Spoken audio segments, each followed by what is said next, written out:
बताइए दुख किसे कहते हैं? यदि आपके शब्दों में दुख की परिभाषा देनी हो तो कैसे देंगे? मैं ये बताओ, आपके जीवन में दुख है? आप में से किस किस के जीवन में दुख है, पहले तो ये कंफर्म कराओ। जिसके जीवन में दुख है वो हाथ उठाएं।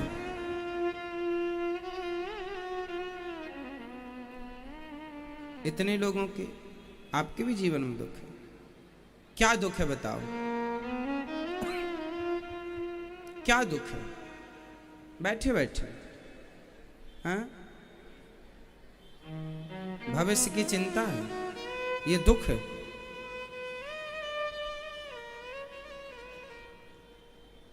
भविष्य की चिंता है, ये दुख है। ये कोई दुख होता है?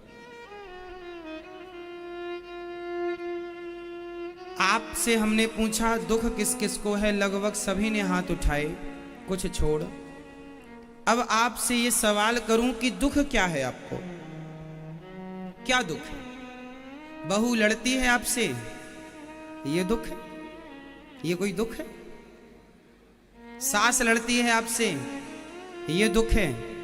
क्या ये कोई दुख है? महाराज जी हमारी बात हमारा पति हमारी बिल्कुल नहीं सुनता, तो क्या ये दुख है?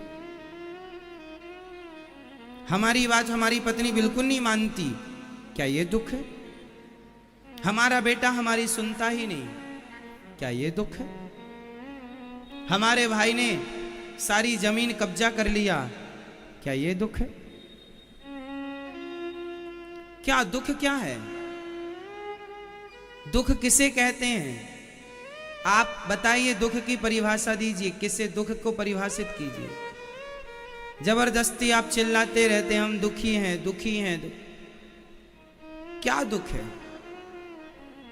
पांव में दर्द है, ये दुख नहीं है, ये दर्द है। कमर में दर्द है, ये दर्द है, ये दुख नहीं है। सिर में दर्द है, ये दर्द है, दुख नहीं है। हमारा बड़ा नुकसान हो गया महाराज जी, दुकान डाली थी, फैक्ट्री डाली थी, खेती की थी, सब नुकसान हो गया, हम बड़े दुखी हैं, ये दुख नहीं है। लॉस हो गया, फैक्ट्री नहीं चली, दुकान नहीं चली, कारोबार नहीं चला, ये दुख नहीं है। ये तो वो बात हो गई कि बच्चा खड़े होकर चल रहा था, अभी नया नया चलना सीखा था, चलते चलते गिर गया। अब गिर गया तो फिर खड़ा होगा, फिर चलेगा, फिर गिरेगा, फिर चलेगा, फिर खड़ा होगा, फिर गिरेगा। वो बार बार गिरेगा, है ना? जब बार बार गिरेगा तो मजबूती से चलेगा। ये लॉस हो जाना, नुकसान हो जाना, ये कोई दुख नहीं है। ये तो आपको भगवान मजबूत कर रहे हैं गिरा गिरा के, कि एक बार मजबूत हो गया फिर जो दौड़ लगाएगा कोई गिरा नहीं सकता, मार कर भी चाह कर भी। आप उसे दुख मानते हैं जो दुख ही नहीं। आपसे सवाल यदि पूछ लिया जाए कि आपका दुख क्या है, कोई दुख ही नहीं है जीवन में, दुख नहीं है, पर मान रहे हैं ये दुख है, ये दुख है। हमारी तो घर में कोई पूछ ही नहीं है, कोई दुख नहीं है, तो ये लेके बैठे हमारी तो कोई पूछ ही नहीं है। ये दुख इस बात का कि हमारी बहू हमसे पूछती नहीं है कुछ, कि दाल में एक चम्मच नमक डालें कि आधा डालें। सास इसलिए मुंह फुलाए बैठी है कि हमारी बहू तो हमसे कुछ नहीं पूछती। बाप इसलिए मुंह फुलाए बैठा है कि बेटा हमारे से कुछ पूछता नहीं है। ये कोई दुख है?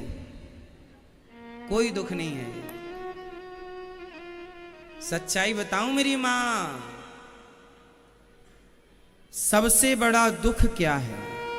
सामान्य शब्दों में, सामान्य भाषा में मैं आपको दुख की, आपसे मैंने पूछा दुख की परिभाषा क्या है, आपने नहीं बताया।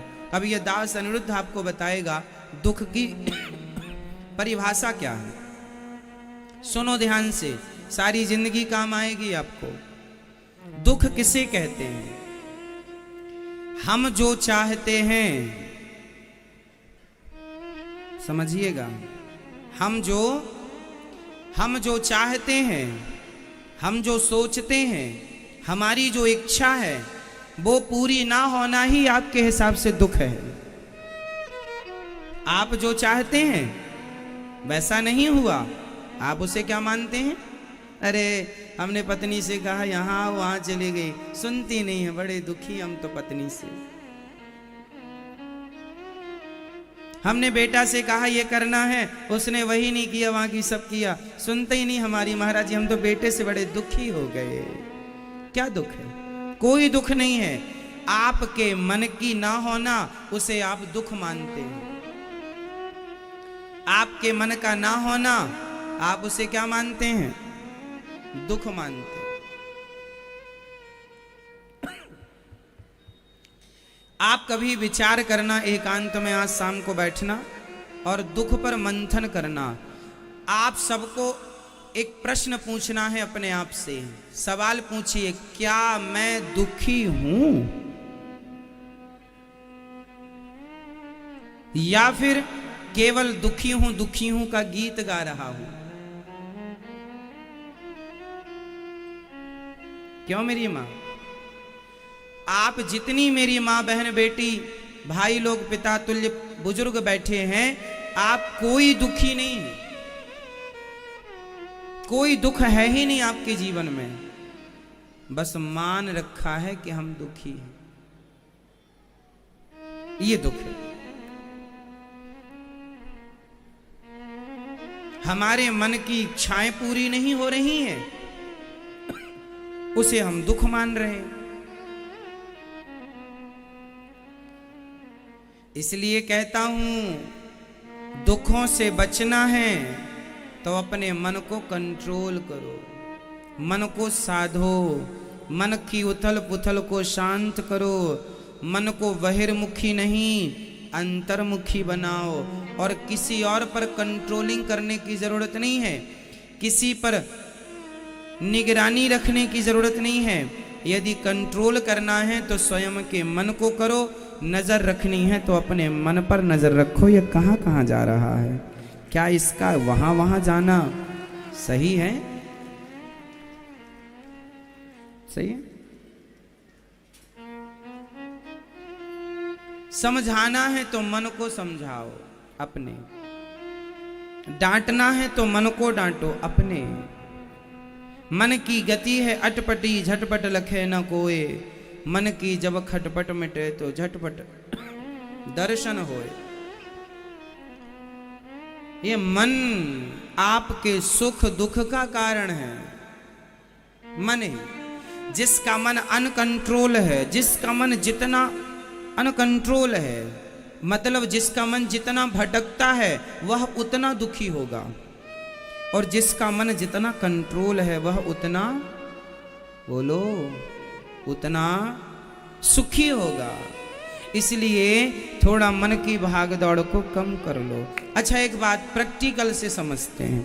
एक एग्जाम्पल मैं आपको उदाहरण से समझाता हूं, इस बात को समझिएगा। एक लेंस होता है मेरी माँ, जब हम कोई छोटी सी चीज देखते हैं ना तो एक मोटा सा गिलास आता है, कांच लेंस।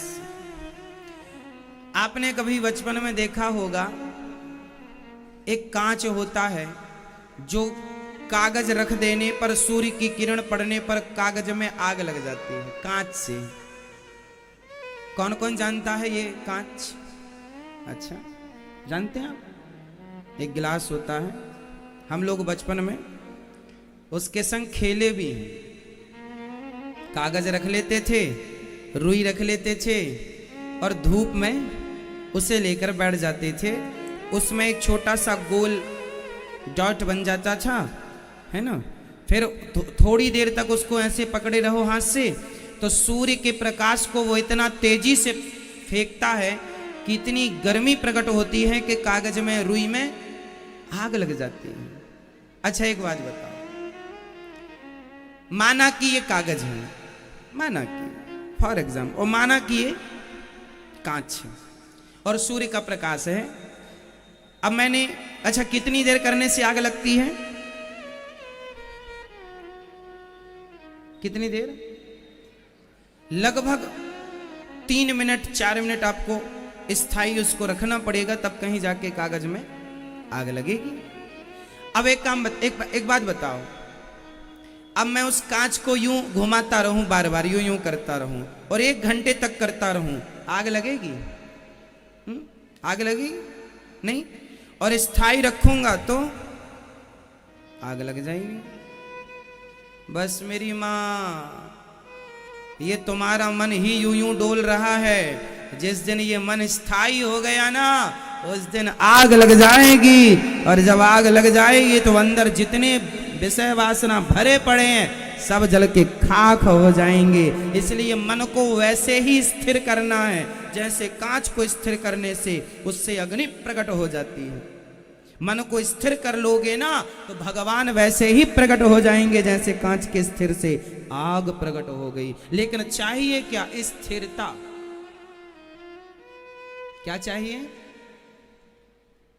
कंपन होता रहेगा, चंचल होगा, कांच हिलता रहेगा, कांच, उसका कोई प्रभाव नहीं। समझ रहे हैं? एक स्थिरता जरूरी है।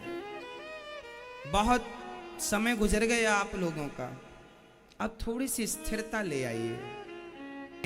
आप सब लोग अपनी अपनी इच्छाएं ही तो पूरी कर रहे हैं। क्यों? क्या कर रहे हैं आप लोग? इच्छाएं पूरी कर रहे हैं। आप वही करते हैं जो आपकी इच्छा होती है।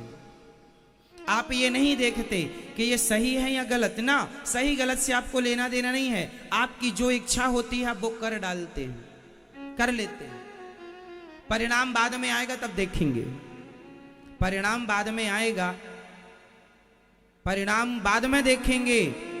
ये डिसीजन किसी मूर्ख का हो सकता है। समझदार व्यक्ति वो होता है जो करने के पहले उसके निर्णय पर पहुंच जाए कि करने के बाद इसका परिणाम क्या होगा। इसलिए वो काम मत करो जिसका परिणाम बुरा है, वो काम करो जिसका परिणाम अच्छा है। काम करते हुए उसके परिणाम पर नजर जरूर रखनी चाहिए कि इसका भविष्य क्या है।